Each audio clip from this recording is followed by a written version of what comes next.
Buenas tardes. Continuamos con la serie de vídeos basados en el libro Los 100 finales que hay que saber. Con este vídeo entramos en el capítulo más importante. Y en este primer vídeo vamos a ver las dos posiciones más importantes de los finales teóricos. Diríamos que este vídeo es el más importante de la serie, porque trata de dos posiciones que se producen muy a menudo. Recientemente, hace unos años, leí un libro muy interesante de un escritor holandés. El título traducido es algo así como Juega primero, piensa después. Y leyendo el libro, que me pareció interesante, aunque por supuesto no estoy de acuerdo en muchas de las afirmaciones que mantiene, me encontré con una que me llamó la atención. Porque decía, bueno, ¿para qué estudiar tantos finales? Por ejemplo, la posición de Lucena a mí no se me ha producido nunca, decía, y no se produce nunca. O la posición de la defensa de feridor no se produce prácticamente nunca. Me quedé un poco sorprendido porque me puse a pensar y dije, bueno, pues la verdad es que a mí no se me ha producido muchas veces en las partidas de torneo. Pero aprovechando que se acaba de jugar la Olimpiada de Ajedrez y que en la Olimpiada de Ajedrez se juegan miles de partidas, decidí hacer una búsqueda de todos los finales de torres que habían producido en la Olimpiada, o de todas las posiciones de torre y peón contra torre, pero bueno, también hice una búsqueda con algunos peones más para ver las derivaciones, a ver si la posición lucena o la posición de feridor se producían o no. Entonces, bueno, pues llegué a la conclusión que creo que es la correcta. Cualquiera de esas dos posiciones se había producido, o bien estaba a punto de producirse y por lo tanto los jugadores la tenían en cuenta, en más de una docena de partidas.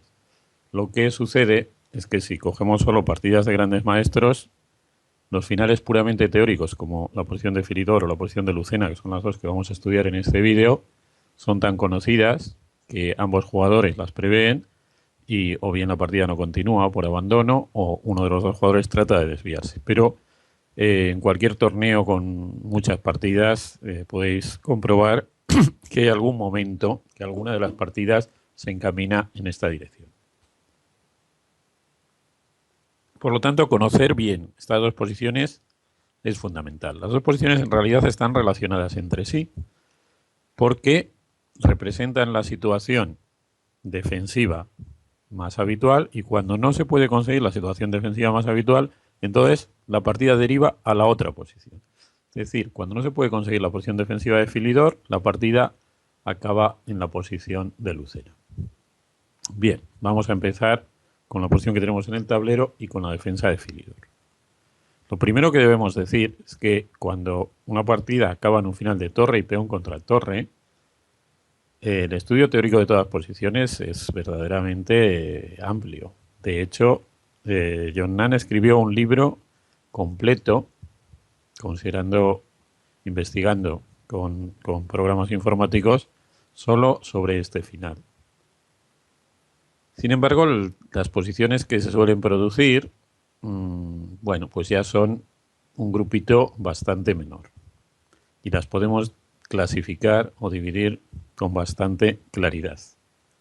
En primer lugar, nos vamos a ocupar de aquellas posiciones en las cuales el rey del bando débil logra colocarse en el camino del peón. En estas posiciones, el resultado natural es tablas. Pero hay que saber cómo hacerlas, porque si no, puede suceder, como he podido comprobar en multitud de partidas de aficionados, que una posición que debería terminar en tablas termina en victoria del bando que tiene el peón. Hay algunos pocos casos en que termina en victoria del bando que no tiene el peón, no creáis, pero esos ya son bastante extraños y debidos a errores graves. Bueno, un segundo punto que es importante tener en cuenta es que una vez que tenemos el rey, que somos el bando defensor y tenemos el rey enfrente del peón, siempre hay dos métodos defensivos. Mucha gente puede pensar, bueno, ¿y para qué nos interesa saber si hay dos métodos defensivos? Con saber uno y aplicarlo ya está. Bueno, esto podría ser así, pero hay una pequeña desgracia en este tipo de finales. Bueno, en primer lugar, a veces no podemos aplicar uno de los métodos defensivos. No siempre podemos aplicar uno y si queremos el otro. La situación no es así. Generalmente podemos aplicar uno, el principal, pero hay algunas situaciones que no podemos. Entonces necesitamos conocer el otro. Pero hay otra desgracia más importante que ha llevado a varios jugadores, también puedo decir que he sido testigo de ello, a confundirlos. Incluso en una ocasión un maestro internacional debí confundir los sistemas defensivos. Resulta que si bien el primer sistema defensivo vale para todos los peones, cuando ese sistema no puede aplicarse, el segundo sistema defensivo es diferente para los 4 peones centrales que para los peones laterales de torre y caballo. Por lo tanto, eso hay que tenerlo muy claro y lo vamos a estudiar en sucesivos vídeos. Bien, en este vamos a estudiar el primer sistema defensivo, y sistema defensivo que es de poder aplicarse, nos asegura las tablas, contra cualquier peón. El sistema defensivo fue estudiado en primer lugar por Philidor. Philidor fue un jugador extraordinario en cuanto a su fuerza, porque fue el mejor de su época, pero también hay que reconocerle, y debemos hacerlo aquí, porque es verdaderamente algo espectacular lo que hizo, su increíble capacidad analítica, porque él solo, sin tener libros anteriores, ni referencias, y probablemente pocos ayudantes de su nivel para discutirle sus análisis, logró encontrar las soluciones correctas a un montón de finales importantísimos. La maniobra fundamental del mate de alfil y caballo. La maniobra ganadora en el final de torre y alfil contra torre. Maniobras ganadoras también en el final de dama contra torre. Y sobre todo, la más importante, esta, la maniobra defensiva en el final de torre contra torre y peón, que se llama la defensa de Philidor. Siempre habréis oído que la defensa de Philidor consiste en mantener la torre en la tercera fila. Hablamos desde el punto de vista del bando que tiene que mantener la torre ahí. En este caso, el bando defensor es el negro, su tercera fila es la sexta de las blancas, por lo tanto es esta, que vamos ya a señalar. Esta es la tercera fila. Puede parecer un poco misterioso. Al que le parezca un poco misterioso, le interesará esta reflexión, aunque quizá ella lo haya comprobado. ¿Por qué la tercera fila? Bueno, realmente no es que esa sea la única manera de defenderse, es que la tercera fila es la última fila en la que se puede plantear esa defensa. Por lo tanto, es donde se estudia. Pero si se consigue la defensa de Philidor en la cuarta o quinta fila, también sirve. Así que alguna vez en la práctica, si os lo encontráis, podéis estar tranquilos y aplicarla incluso más atrás. No dejéis avanzar el peón innecesariamente, aunque tampoco habría peligro. Vamos a ver por qué la defensa de Philidor es tan eficaz y asegura las tablas con una facilidad absoluta. En esta posición, si jugaran las negras, que de hecho juegan, podrían colocar ya la torre en la tercera fila, ¿verdad? Y deben hacerlo. Es la forma más sencilla de hacer tablas. Al colocar la torre en la tercera fila, el rey de las blancas no puede pasar por delante del peón. Y entonces puede intentar solamente dos cosas, o avanzar primero el peón o intentar ofrecer un cambio de la torre para luego poder llegar a un final de reyes ganador. Vamos a ver primero el intento más obvio, avanzar el peón. Inmediatamente, en cuanto las blancas avancen el peón, inmediatamente, la torre, que estaba realmente en la tercera fila, se desplaza a la octava. También serviría la séptima, por ejemplo, pero lo mejor cuanto más lejos posible, para empezar a dar jaques desde lejos. Así que la defensa de Philidor consiste en mantener la torre en la tercera fila para impedir que avance el rey y en cuanto avanza el peón desplazarla a la octava. De este modo, ahora la torre empezará a dar jaques por detrás, ¿veis? Jaque. Cuando el rey no está en sexta no es obligatorio dar jaque, pero lo más cómodo es seguir dándolo. Y las blancas no pueden desembarazarse de esta serie de jaques. Por lo tanto, las tablas son facilísimas, ¿no? Todavía he visto a algún jugador perder este final. ¿Cómo? Bueno, cometiendo pequeños errores poco a poco y acabando convirtiéndolo en un final diferente. Una de las dudas que tienen muchos jugadores cuando se encuentran en la posición de Philidor es: ¿y si me ofrecen cambio de torre en alguna línea de la sexta fila para él o de tercera para mí, qué hago? Bueno, pues os voy a decir un consejo, que no es la única forma de defenderse, pero un consejo que os facilitará mucho la defensa. Si no movéis nunca el rey de la columna frente al peón, vuestro rival jamás os podrá ofrecer un cambio de torres que lleve a un final de peones ganador. Y así podréis estar totalmente tranquilos. Si lo movéis, hay algunas posiciones en las que el final de peones después del cambio de la torre en sexta sería ganador. Pero si no movéis el rey de ahí, es imposible. Imaginaos en qué casillas, vamos a dar un par de jaques para explicar otra cosa y quitar las flechas y los colores. Si las blancas intentan el procedimiento de dar jaques, el rey siempre avanza y se le vuelve a dar jaque, vuelve atrás. Así que dar jaques no sirve para nada. Imaginemos ahora dónde las blancas pueden ofrecer cambio de torres. En la casilla C6. Si las torres se cambian en la casilla C6, el final de peones es inmediatamente tablas. Lo podemos comprobar. Y el final es tablas. Volvamos a esa posición. En la casilla D6. Bien, si las torres se cambiaran en la casilla D6, todas las blancas ganarían, ¿no? Pero no hay peligro. La torre blanca no puede llegar a la casilla D6 mientras mantengamos el rey N8. En la casilla E6, lo mismo, no puede llegar. En la casilla F6, no puede llegar.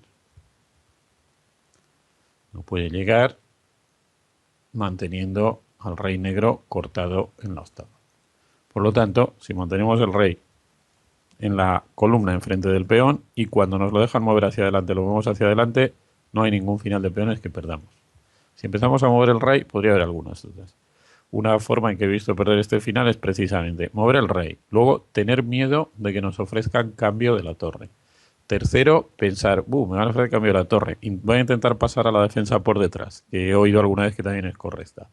Y cuarto, aplicar mal la defensa por detrás, que se llama decline y Horowitz. Por lo tanto, recapitulamos, aunque hemos dicho bastantes pocas cosas, pero bastante repetidas, ¿no? Recapitulamos. La defensa de Philidor consiste en situar la torre en la tercera fila, la sexta teniendo en cuenta el grado de avance del peón, antes de que se sitúe en ella el rey rival. De esa manera el rey no podrá pasar más que avanzando primero el peón.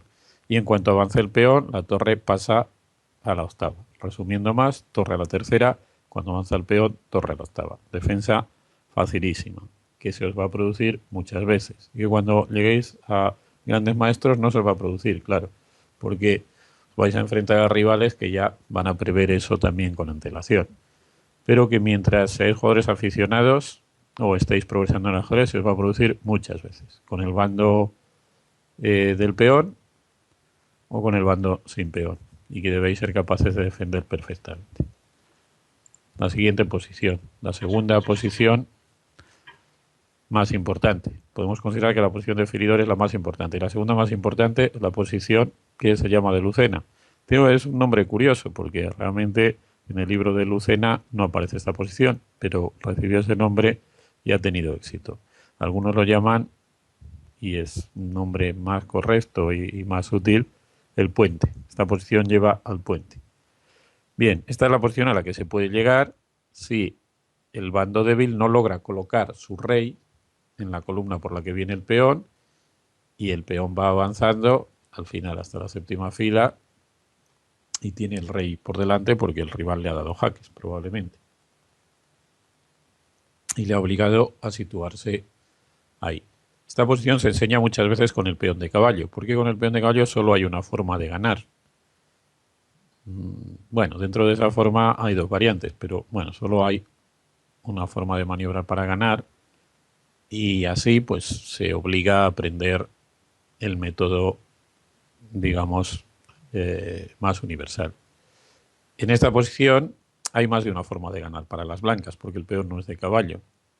Sin embargo, la más importante, porque sirve para todos los peones y porque nos enseña una maniobra que luego se aplica en muchos otros finales, es la que aplica el puente. De todos modos, vamos a citar las otras. Este caso sí es diferente al de la posición Philidor en cuanto a que existen dos métodos y nos podemos conformar con saber uno, porque el otro no necesitaremos aplicarlo nunca. Por el contrario, en el caso de la posición filidor es necesario conocer el otro método que vamos a ver en vídeos posteriores, porque en algunas ocasiones no podremos conseguir la defensa de filidor. Bien, vamos a citar el otro método y luego vamos a aplicar el método principal. En esta posición comienzan las negras y lógicamente jugarían su torre impidiendo la salida del rey por la izquierda del peón. Por la derecha de momento no puede salir porque está impidiéndolo el rey. Bueno, esta es la posición defensiva más resistente, pero que las blancas pueden romper con bastante facilidad. La forma de hacerlo que mejor vamos a estudiar es el puente, pero la otra forma es, después de este jaque que obliga a alejarse el rey, puesto que si el rey fuera a E6 con rey E8 el peón coronaría, vamos a ponerlo aquí, si el rey negro va a E6, las blancas juegan rey E8 y el peón ya corona, después de irse aquí, pues una maniobra suficiente para ganar es trasladar la torre a la casilla C8. Esta maniobra no puede aplicarse con el peón de caballo. Vamos a estudiar la otra maniobra que se puede aplicar siempre, que incluye el procedimiento que se llama el puente y que también he visto ejecutar en multitud de posiciones del ajedrez práctico, de las partidas prácticas. La torre va a la cuarta fila preparando el puente. El puente, como vais a ver, consiste en taponar con la torre blanca los jaques de la torre negra. Hay muchos jugadores que a veces tienen dudas con esto. Bueno, es un poco sorprendente porque esta posición se da tan a menudo que es conveniente conocerla bien, repasarlo bien, se te tiene que haber producido. Pero bueno, algunos piensan, bueno, ¿para qué voy a poner la torre tan lejos del rey? La voy a poner más cerca, ¿no? Vamos a hacer. Ponemos la torre aquí para hacer el puente más pronto, ¿no? Esta jugada realmente también gana. Pero si las negras en este momento atacan la torre, la mejor forma de ganar es trasladar la torre a la cuarta, con lo cual el rey volvería aquí y estaríamos en la misma situación. Así que tendríamos que aplicar el puente, porque la otra forma de ganar aquí, sin volver la torre a la cuarta, implica, voy a empezar por la jugada rey E7, pues implica jugar el final de dama contra torre, y eso pues sabemos que no es tan fácil de ganar, o por lo menos es muy trabajoso. Así que aplicamos el puente desde la cuarta fila desde el principio. Colocamos la torre aquí. En este momento las negras no tienen más jugada que esperar. Y después de la jugada de espera el rey sale. La única forma de evitar ahora que corone el peón son los jaques desde atrás. Primer jaque, segundo jaque, el rey se tiene que mantener defendiendo el peón. Tercer jaque, pero ahora el rey puede venir aquí y al cuarto jaque la torre se cubre. Esta es la posición del puente. La torre ha hecho un puente y el peón corona. Un procedimiento que se puede aplicar también en finales con muchos más peones y que por lo tanto es importantísimo conocer. Como os decía, estas dos posiciones son las más importantes de la teoría de los finales de torres. Yo diría que son las más importantes de la teoría de los finales. Si habéis tenido alguna mínima duda, pues debéis repasar el vídeo, analizar si hay alguna variante que no se diga en el vídeo y que a vosotros os parezca dudosa, debéis analizarlo e incluso para estos finales concretos os recomiendo practicarlo en el club. Estas posiciones se os van a producir muchísimas veces en vuestras partidas prácticas. No digo ya si contamos las partidas rápidas. Y seguro que os da mucha rabia, aunque sea una partida rápida, llegar a esta posición que todo el mundo sabe cómo se gana y que se os escape, o a la otra que todo el mundo sabe cómo hacer tablas y no conseguirlo. Por lo tanto, insisto, este vídeo es el más importante de la serie, estas posiciones son las más importantes de conocer. Bueno, pronto nos veremos en los siguientes vídeos que realmente complementan la teoría de los finales de torre y peón contra torre.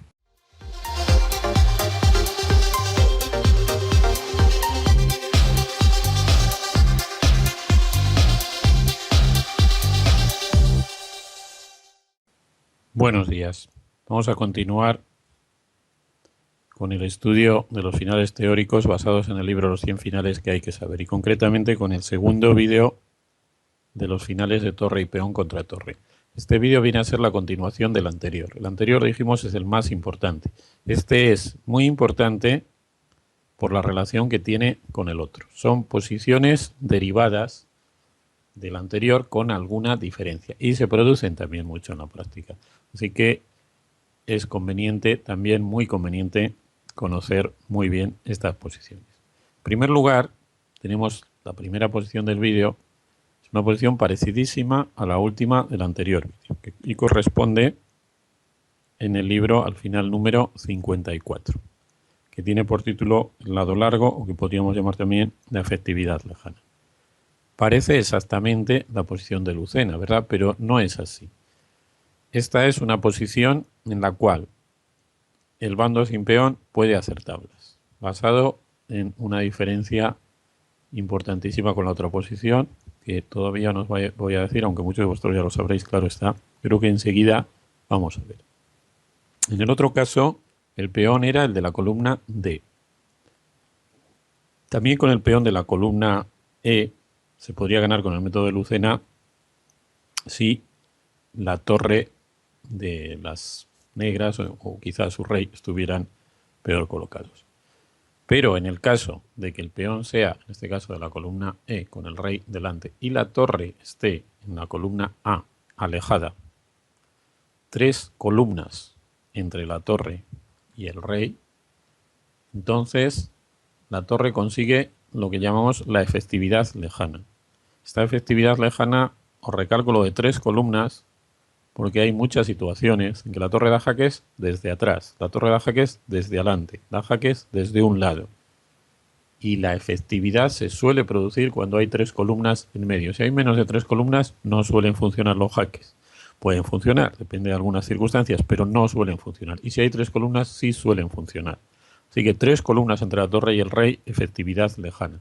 Otra forma de verlo, cuando se trata de un peón que avanza, y como en este caso está en la séptima fila, lo que llamamos el lado largo. La torre tiene que estar en el lado largo.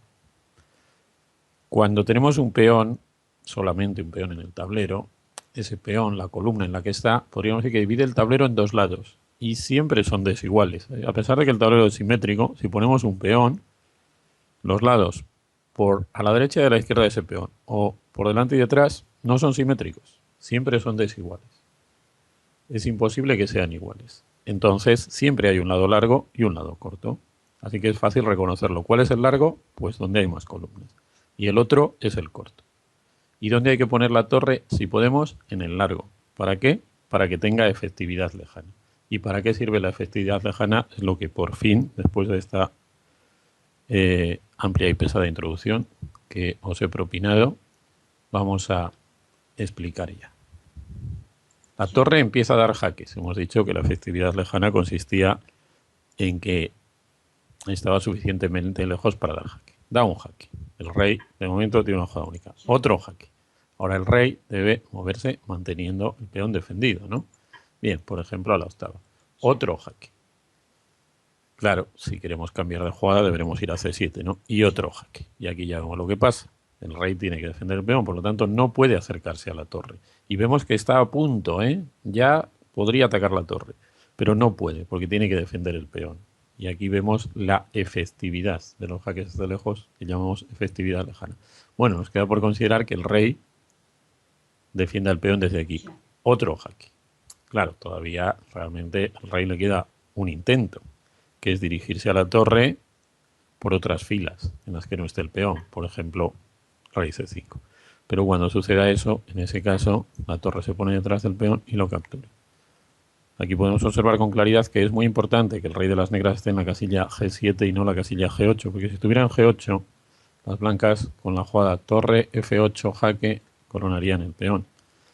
Así que, para aplicar correctamente lo que llamamos la defensa del lado largo, es importante que la posición esté como el rey, 2 columnas a la derecha del rey contrario. Y en la segunda fila, no en la primera, tampoco en la tercera, porque entonces dejaría salir al rey. Tiene que estar en la segunda y la torre tiene que estar preparada, tiene que estar ya en la casilla, si el peón es central, en la casilla, en la columna del extremo y preparada para dar jaques. Y si les tocara las blancas y dieran jaque y sacaran el rey, pues ganarían, claro. La defensa del lado largo tiene que poder ejecutarse a tiempo. ¿Pueden haberlo previsto las blancas? En algunos casos sí, pero es normal que esta posición se produzca porque la torre blanca habrá tenido trabajo para impedir que el rey se acerque al peón, porque ha tenido también que estar avanzando el peón, por eso ha llegado a séptima. La defensa del lado largo es importantísima.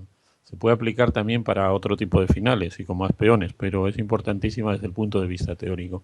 Y de hecho, es la única defensa posible a partir de que el peón ha atravesado la mitad del tablero, concretamente ha llegado a la quinta fila, y no podemos colocar el rey frente al peón. Así que vamos avanzando en las circunstancias. Primero, si el bando defensor puede colocar el rey en la columna frente al peón, conseguirá la defensa de Filidor. Si no puede, entonces ya es fundamental ver si la torre va a poder coger el lado largo o no. Si la torre no puede coger el lado largo, porque ya está el rey en ese lado, entonces no habrá defensa. Solamente con que el peón haya llegado a la quinta fila, ya no habrá defensa.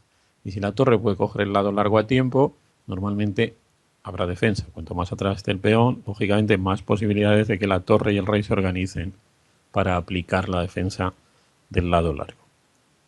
Por eso esta posición está tan relacionada con las anteriores y es también muy importante. Vamos a seguir viendo posiciones relacionadas con Filidor y Lucena. Vamos a la siguiente posición, también realmente muy importante y que he visto que ha llevado a muchos errores. Bueno, ya dijimos cuando estudiamos la posición Filidor que siempre había dos métodos defensivos. También dijimos, lo vamos a repetir, también dijimos la importancia de conocer los dos. La importancia es debida a que a veces la posición de Filidor no puede conseguirse. También hay una importancia práctica, porque uno de los métodos alternativos es más fácil y el otro es un poco más difícil, pero cuando hay que aplicarlo, pues no hay más remedio. Pero el más fácil lo podemos aplicar incluso aunque tengamos la opción de aplicar la defensa de Filidor. Bien, primero vamos a ver la defensa cuando el peón es de caballo. Esta defensa sirve también si el peón es de torre. Así que para peones de caballo y torre, pero como con el de caballo es un poco más difícil, siempre la presentamos con peón de caballo. Con peón de caballo hay una defensa más fácil que la de Filidor. Y siempre os la recomiendo. No es que la defensa de Filidor sea muy difícil, pero esta defensa es realmente muy fácil. La llamamos la defensa de la primera fila. Si el peón es de caballo, basta para conseguir las tablas con poner el rey en la casilla de coronación del peón y la torre en la primera fila, lógicamente en el lado más largo del rey, no en la casilla 8, claro. Con esa defensa que llamamos de la primera fila, no es necesario hacer nada más que mantener la torre moviéndola por la primera fila, prácticamente hasta el final. Vamos a verlo, por lo tanto, esta posición, pues por ejemplo, juegan las blancas, ¿no? Pues, por ejemplo, avanzan su rey, amenazando dar jaque con la torre, ¿no? De hecho, si ahora les volviera a tocar las blancas, darían jaque con la torre, luego con el peón y ganarían. Bien, y de hecho aquí no podemos conseguir la posición de Filidor, pero aunque pudiéramos conseguirla, sería más sencilla la de la primera fila. Entonces, sencillamente colocamos la torre en la primera fila y nos dedicamos a esperar con la torre por la primera fila. No tenemos que hacer nada más, ¿eh? Nos dedicamos a esperar. Las blancas, por ejemplo, avanzan su peón, esperamos con la torre cualquier casilla de la primera fila. ¿Qué pueden hacer las blancas? Si vuelven a avanzar el peón, realmente podríamos seguir esperando con la torre por la primera fila, pero también podríamos dar jaques, obligando al rey a alejarse del peón. Bueno, pues pueden entonces intentar, mediante estos jaques por aquí, con la torre, a ver si nos vuelven locos. Aquí sí que no podemos seguir moviendo la torre por la primera fila porque nos acaban de dar jaque. Y podemos equivocarnos, ¿eh? Hay dos posibilidades, podemos equivocarnos. Viendo cuál es el error, visualizándolo, lo vamos a poner aquí, pues es más fácil que si se produce alguna de esta posición no tengáis dudas. Si no, simplemente calculando un poquito se descubre, ¿no? Bien, hay que ir al rincón. ¿Para qué? Pues sencillamente para evitar esta posibilidad, que el rey del rival avance y aquí ya nos ganaría, ¿no? Muy sencillo. ¿Se pueden cometer estos errores? Sí, se cometen por exceso de confianza, por pensar, bueno, el profe me dijo que esta posición es tablas, así que haga lo que haga, es tablas, y si no me enfado. No, es tablas haciendo las jugadas correctas, y son muy fáciles, sí, pero hay que estar atento. Bien, entonces jaque, hay que ir al rincón. Otro jaque, venimos aquí. Es que realmente no se puede hacer nada. Si hacemos A7, B7, perdón, sí que amenazaríamos ganar, pero perderíamos, ¿verdad? Porque la torre negra nos daría jaque y perderíamos la torre. Así que esta es la defensa de la primera fila. Es verdaderamente sencilla y totalmente recomendable cuando el peón es el de caballo. Vamos a ver una posición parecida a la que hemos visto. Fijaos, ahora tenemos el peón de alfil. Y las negras parece que están ejecutando la defensa de la primera fila, ¿verdad? Pero esto es una tontería. Con el peón de alfil la defensa de la primera fila no existe. Esto, pues, también lo he visto. Jugadores que confunden los métodos defensivos e intentan defenderse con la primera fila con el peón de alfil. Y entonces pueden perder. Si su rival juega correctamente, pierde. ¿Cómo? Muy sencillo. Vamos a ver el procedimiento y así no tendríais que dudar nunca. Las blancas juegan su torre pues al extremo de la séptima fila. Si estuvieran en otra fila también. Amenazan jaque y claro, la única jugada posible es rey b8, ¿no? Vale, rey b8. Y entonces jaque con el peón. Esto más fácil no puede ser. Más fácil no puede ser. Así que si el peón es de alfil, el bando del peón tiene una columna más, en este caso a la izquierda, tal como vemos el tablero, que le permite ganar la partida inmediatamente. Sí, con el peón de alfil, la defensa de la primera fila es un disparate. Con el peón de caballo, la defensa de la primera fila es la más fácil de todas. Bien, pero hemos prometido que había otra defensa en todos los casos, no solo de feridor, sino otra. Es decir, que con el peón de alfil o central también hay otro método defensivo, pero no es el de la primera fila, ¿verdad? Muy bien. Vamos a cargar la siguiente posición. Esta es la del lado largo, perdón. Vale. Aquí tenemos una posición muy interesante. Tenemos un peón central, en este caso. Este tipo de sistema defensivo sirve contra los peones centrales y los de alfil, que a veces también se denominan centrales, ¿eh? Pero para entendernos lo vamos a dejar muy claro. Sirve para los peones de las 4 columnas centrales. Recibe el nombre, el método defensivo, recibe el nombre de defensa de Klein y Horowitz por dos jugadores del siglo XIX que lo analizaron. También podía recibir el nombre de defensa con la torre por detrás o de presión por detrás sobre el peón.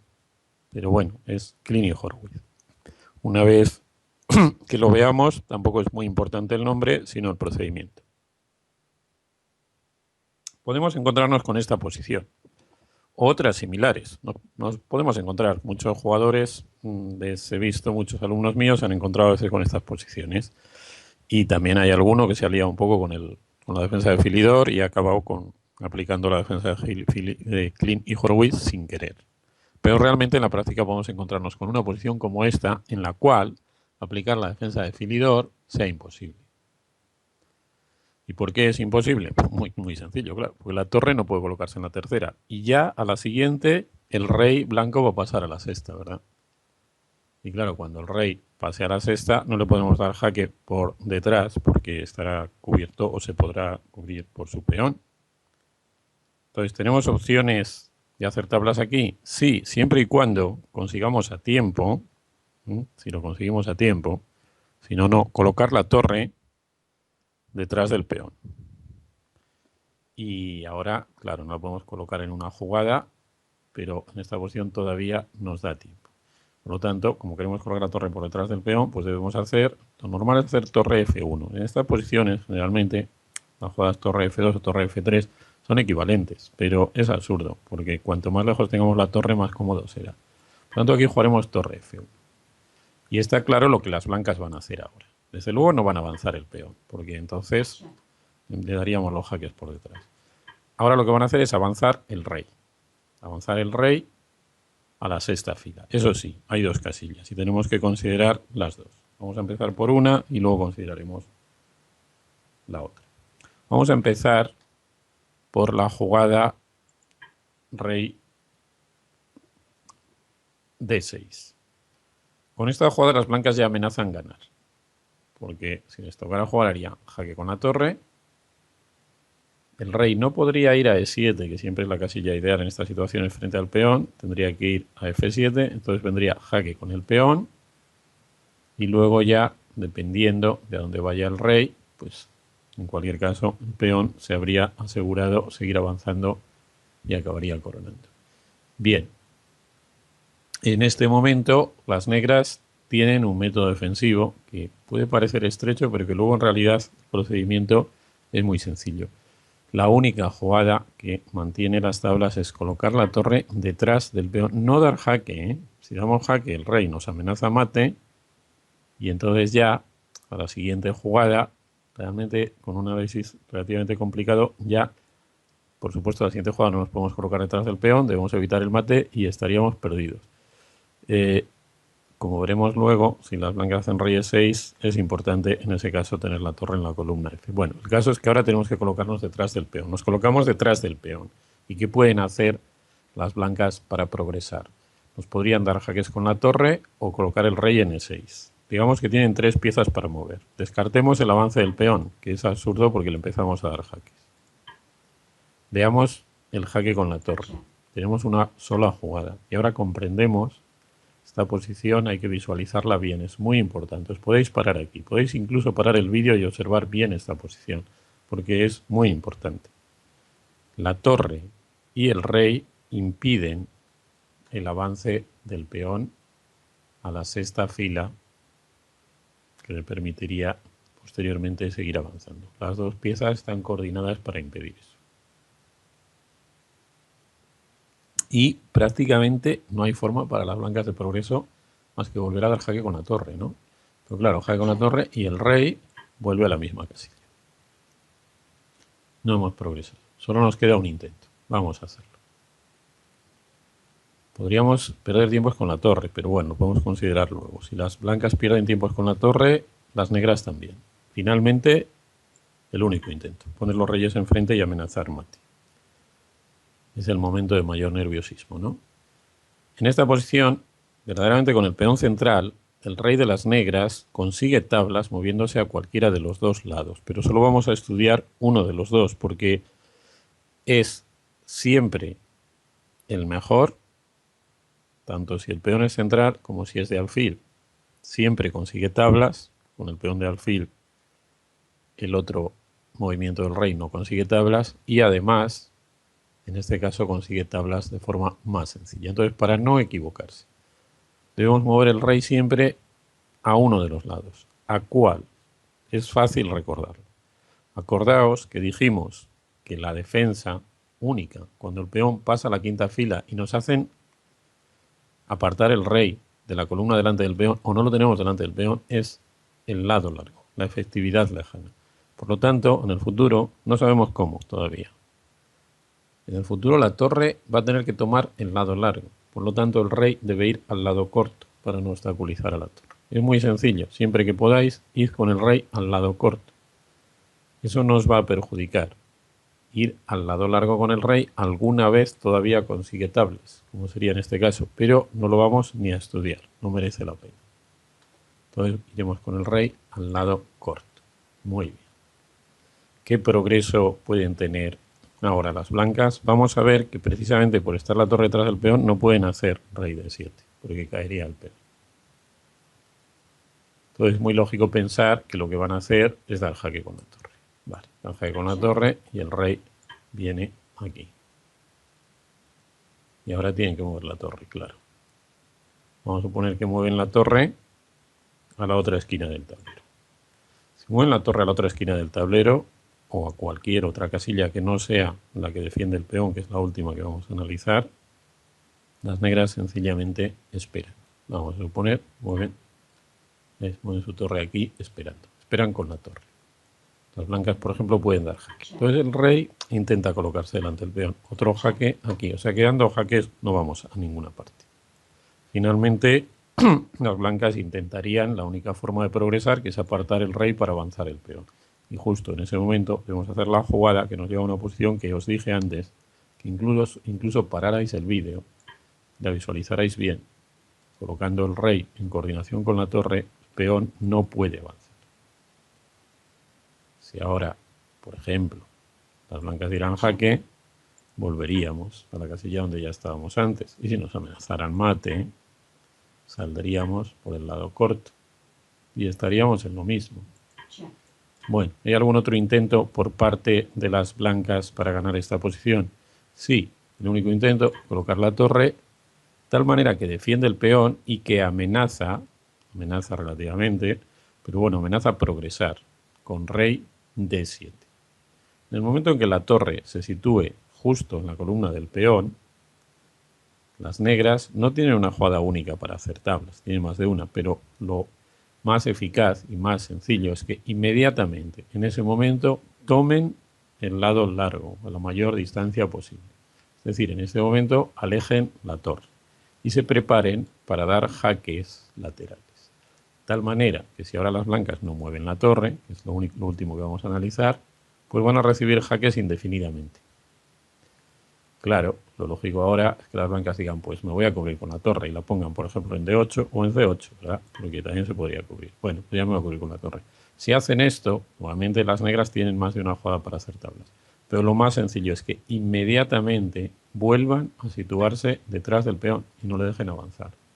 Y si entonces el rey amenaza el avance del peón, bueno, en este caso tendríamos la posibilidad de cambio de torres, pero no valdría. Bien, pues lo de antes, colocaríamos el rey en la posición que recordad, os he dicho que visualicéis bien. El rey y la torre se coordinan. Esta es la esencia de la defensa de Klein y Horowitz. Esta posición, esta forma que tienen las piezas negras, en este caso piezas del bando sin peón, de impedir el avance.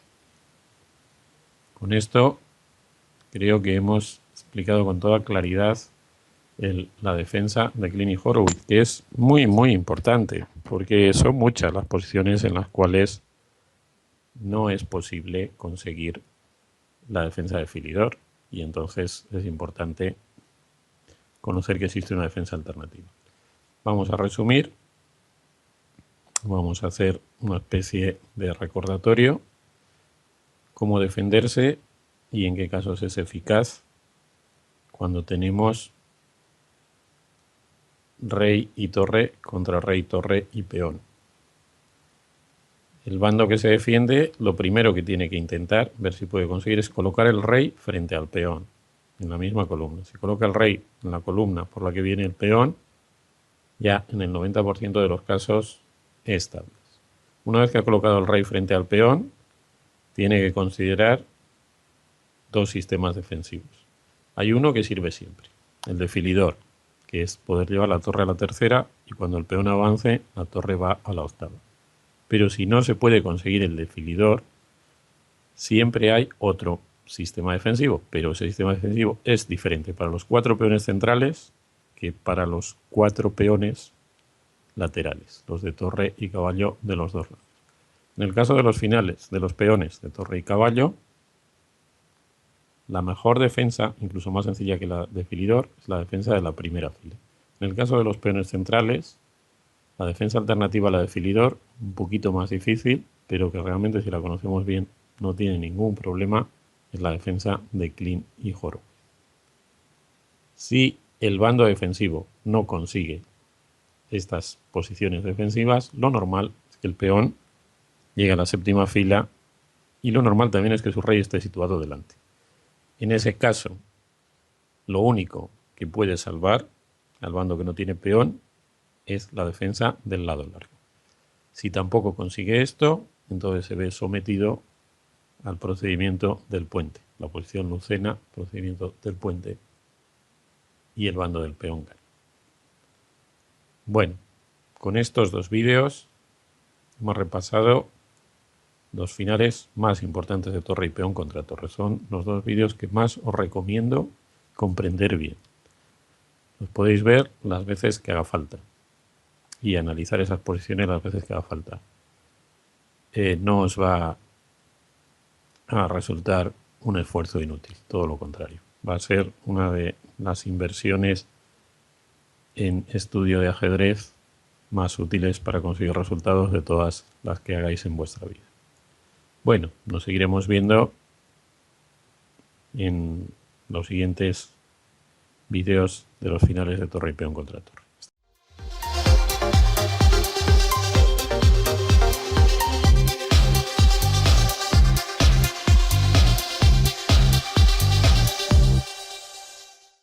Buenos días, continuamos con la serie de vídeos basados en el libro Los 100 finales que hay que saber. Con este tercer vídeo de los finales de torre y peón contra torre vamos a cerrar un grupo.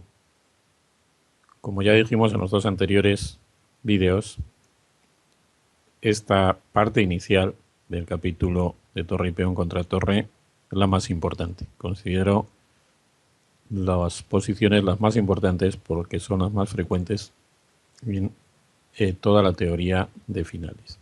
Este último vídeo nos vamos a ocupar solamente de una posición, aunque vamos a hacer algunas consideraciones generales. Nos ocupamos solo de una posición porque es una posición que, bueno, requiere cierta atención. Es la posición con la torre en el lado largo, el rey que no ha podido colocarse delante del peón, pero sí está cerca, y el peón en la sexta fila, aunque vamos a hacer algunas consideraciones generales para este tipo de final con el peón en la séptima y en la quinta. Como habréis ido viendo en los anteriores, en todos los vídeos de esta serie, en todos los finales, en los de torre y peón contra torre, en los de alfil y dos peones, siempre tratamos de establecer reglas. Sería muy bonito que pudiéramos establecer una regla general, ¿no? Que dijera algo así tan maravilloso como si el peón ocupa una diagonal enfrente del rey, pues se gana, y si no, no, que sirviera para todos los finales. Pero esto no es así, es bastante complicado. Dependiendo de la pieza que esté en el final y del grado de peón y de la posición de los reyes, aparecen un montón de reglas. Y en esas reglas a veces establecemos excepciones. He repetido tantas veces que vamos a establecer una regla. Esta regla tiene una excepción. Otra que quisiera hacer una consideración general, filosófica, sobre este aspecto. Aquí, bueno, desde mi humilde posición de maestro de ajedrez, de profesor de ajedrez, pues quiero aportar mi granito de arena a un pensamiento filosófico o general, o a un aspecto de la sabiduría popular que es bastante erróneo. Seguro que todos habéis oído muchas veces la expresión, la excepción que confirma la regla. Esto, la verdad, es una expresión bastante disparatada y sin embargo se repite una y otra vez. La excepción de ningún modo puede confirmar la regla. En todo caso, la destruye. Si hablamos de que hay reglas y hay excepciones, lo que sucede es que hay diferentes situaciones en las cuales la regla no se cumple. Pero en las posiciones en que se cumple, la regla no tiene excepciones. Y las excepciones, en definitiva, son otras reglas. La expresión, la excepción que confirma la regla, en realidad viene de una mala traducción de una expresión latina, exceptio probat regulam, que se podría traducir directamente: la excepción prueba la regla, que se puede decir que es correcta, siempre y cuando el significado de prueba no es el que se le da habitualmente. La excepción lo que hace es poner a prueba la regla. Si la excepción es correcta, entonces la regla no lo es, o al menos no lo es hasta ese límite. Y si la excepción, al fin y al cabo, no destruye la regla, pues la ha puesto a prueba. Así que exceptio probat regulam es el pensamiento correcto, y la excepción que confirma la regla es un disparate. Bueno, me ha dado por comentarlo aquí porque, como constantemente os estoy diciendo, hay esta regla, hay esta excepción, pues me ha parecido interesante aclarar los conceptos. Las excepciones son nuevas reglas, lo que pasa que sobre situaciones más estrechas, simplemente. Y en esta posición pues nos vamos a encontrar bastante con esa situación. Ya decíamos, esta posición también está relacionada con la de Philidor y la de Lucena. Está un poco como entre medio entre las dos. Ya decíamos que cuando el peón pasa de la mitad del tablero, es decir, llega a la quinta fila, y el rey del bando débil no logra colocarse delante, lo único que puede salvar a el bando que no tiene peón de perder la partida es tener la torre en el lado largo, la defensa mediante jaques por el lado largo. Y la única forma de evitar estos jaques, lógicamente, es cubrirse con la torre. También podría ser sacar el rey por el otro lado del peón, pero eso sería demasiado obvio. Y damos por supuesto que el rey no puede salir por el otro lado porque el rey está en el lado corto. Esta es la situación defensiva óptima que ya señalamos con el peón en séptima. El rey está en la segunda fila y a 2 columnas, o con una columna en medio del peón, y la torre está en el extremo del tablero para tener la efectividad lejana.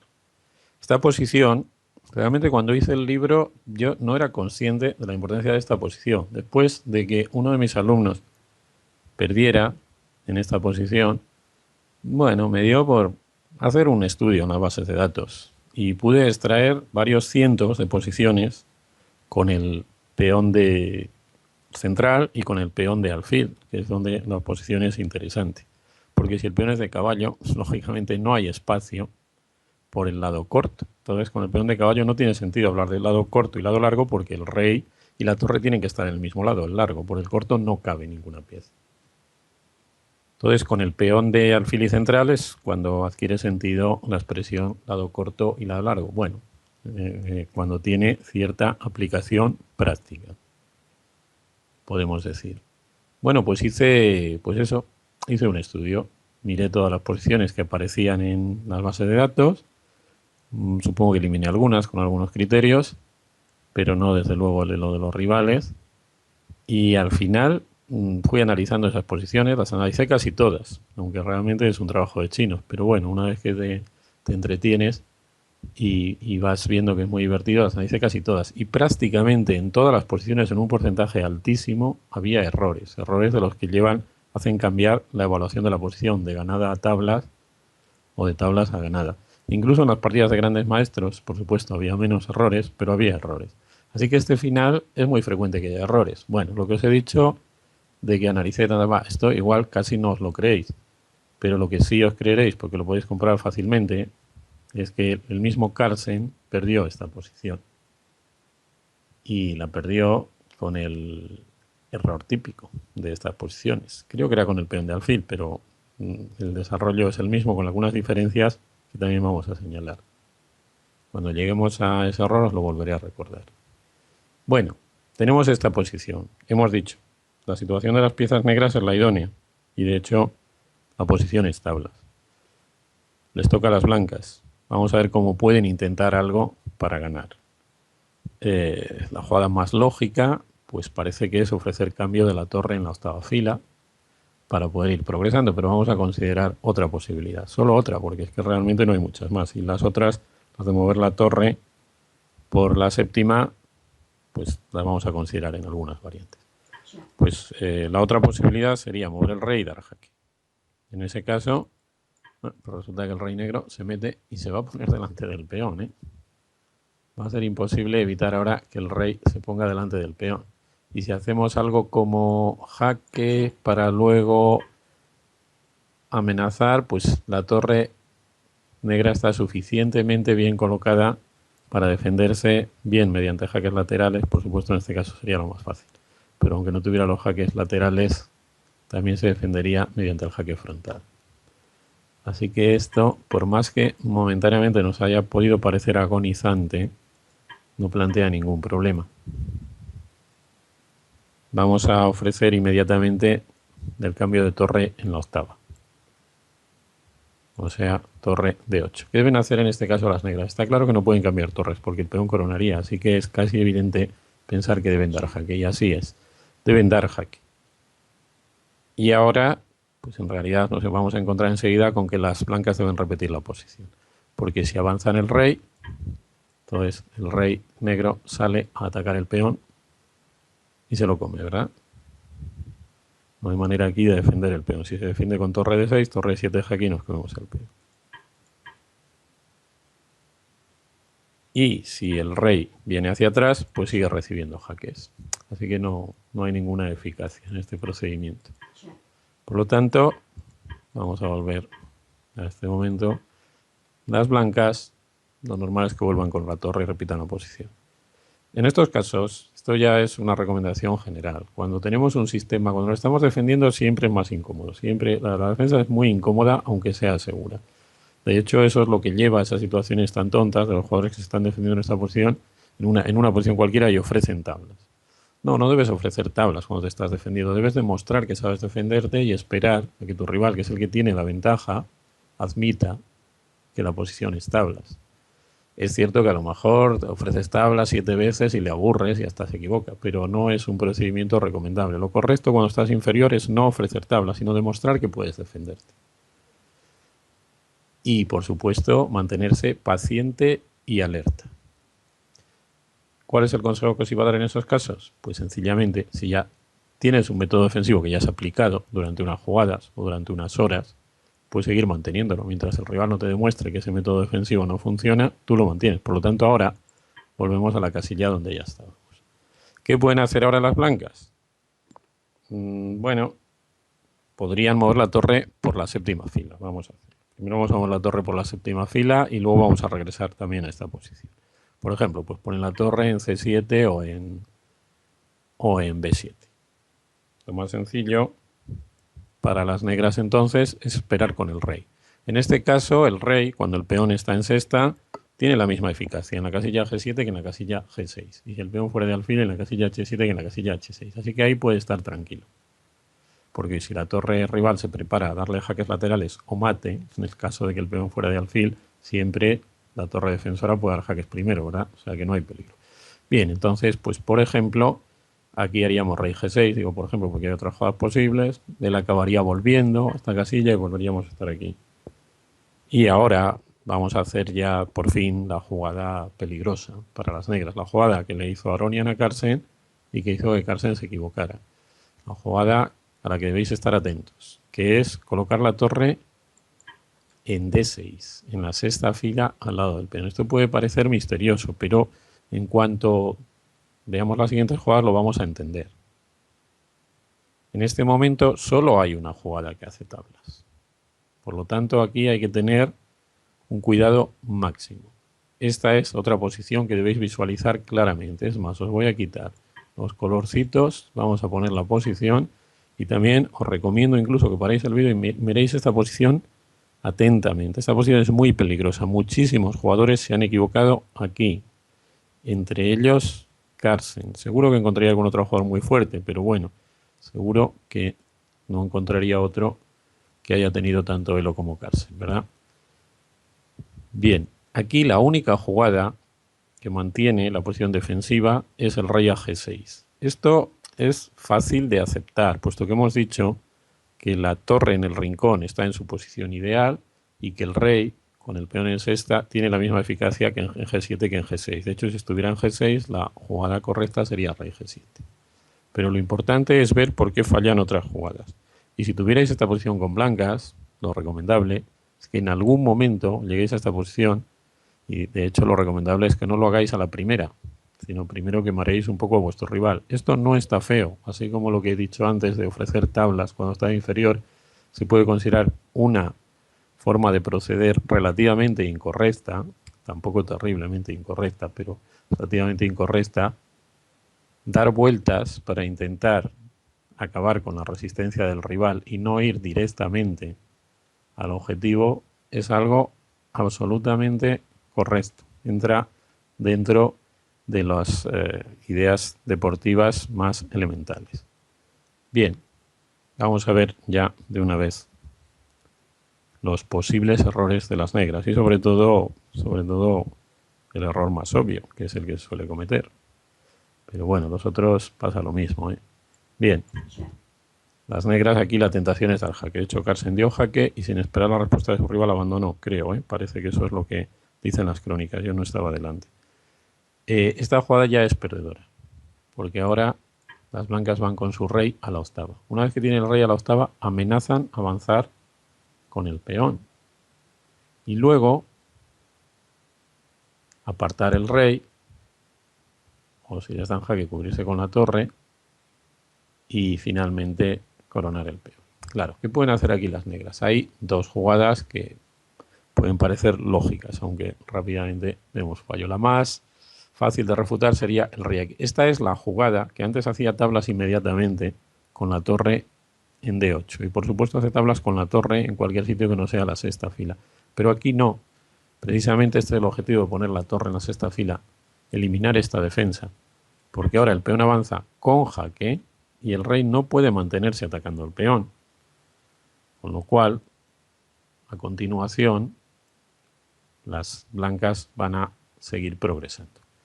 En el caso de que el rey le cierre la salida al rey por la derecha, lo harán pues preparando el jaque lateral, ¿no? Pero bueno, estas son variantes similares a las que vamos a ver, así que vamos a verlo aquí.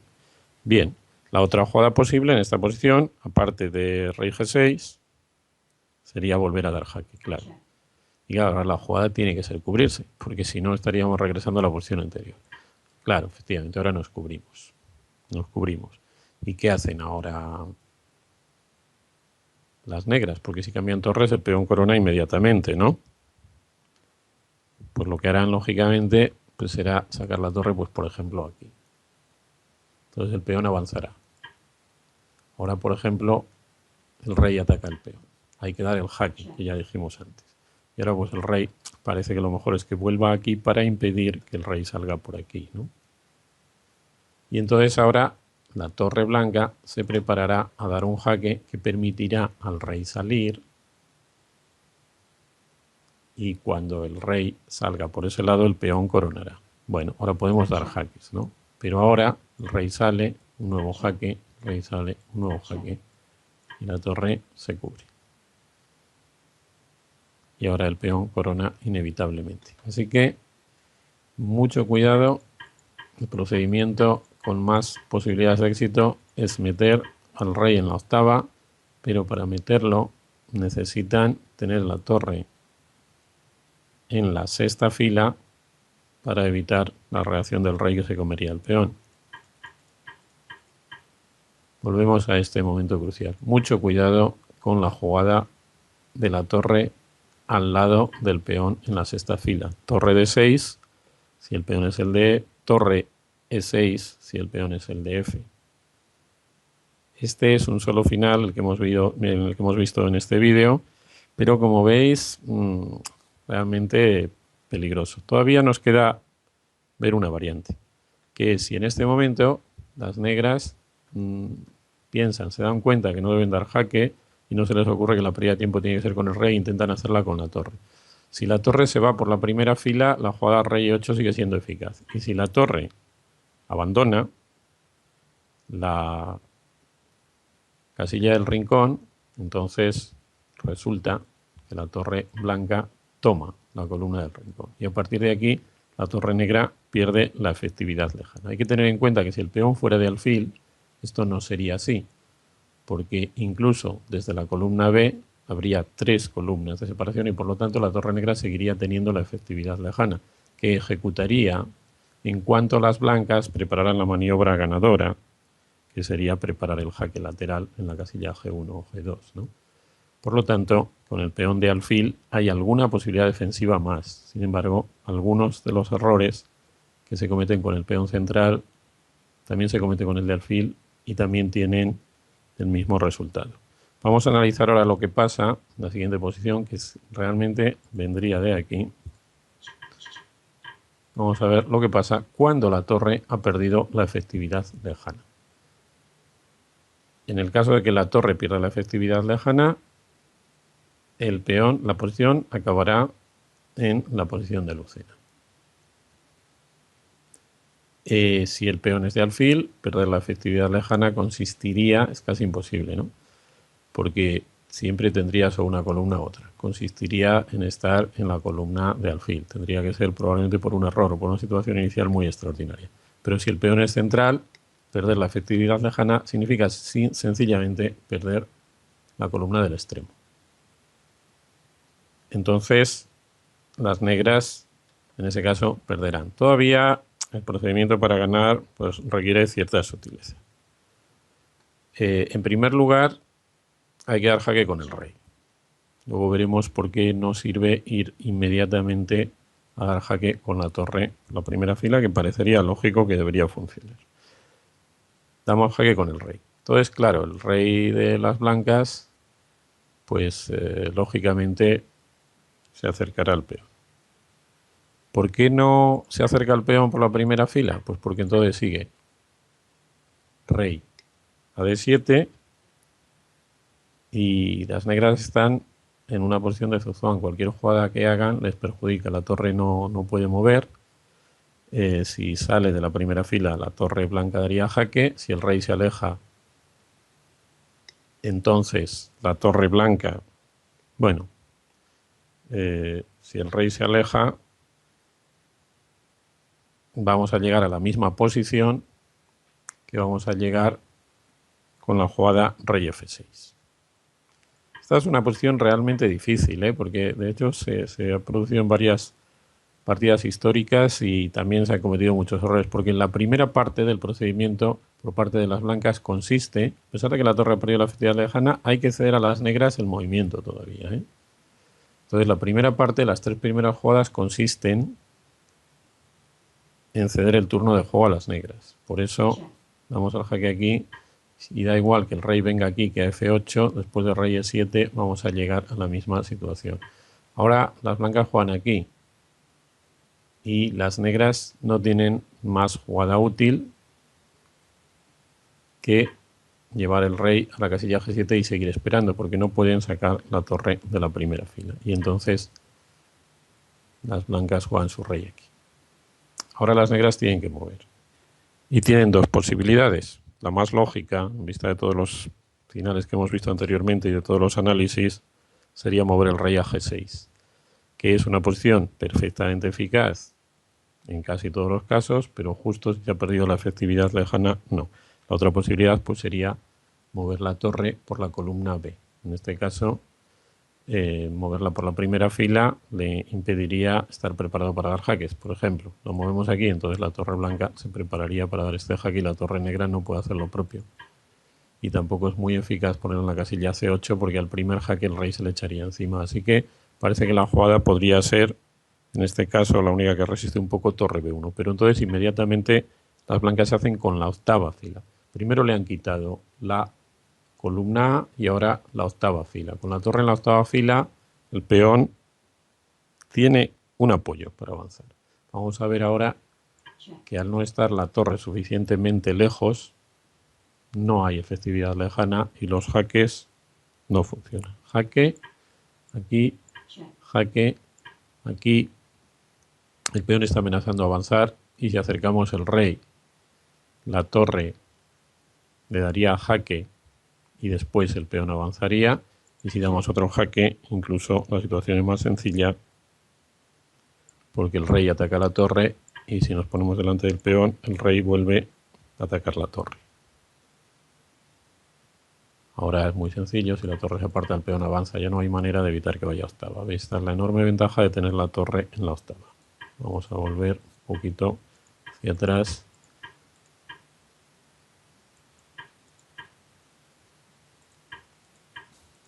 Hasta este momento. Entonces la jugada defensiva más resistente, con diferencia, es mover el rey a g6. De momento la torre está impidiendo que la torre del bando fuerte tome la octava, que el rey tome la octava, y el rey está impidiendo que el rey salga por la derecha. Pero en este momento la torre blanca se prepara a dar un jaque lateral que permitiría a su rey apartarse por la derecha y preparar el avance definitivo del peón, y obliga a las negras a empezar la serie de jaques que al no estar suficientemente lejos la torre no funciona. Ahora tanto la jugada rey de 8 como la jugada rey de 6 ganan. Pero bueno, vamos a ver la victoria a través de rey de 8.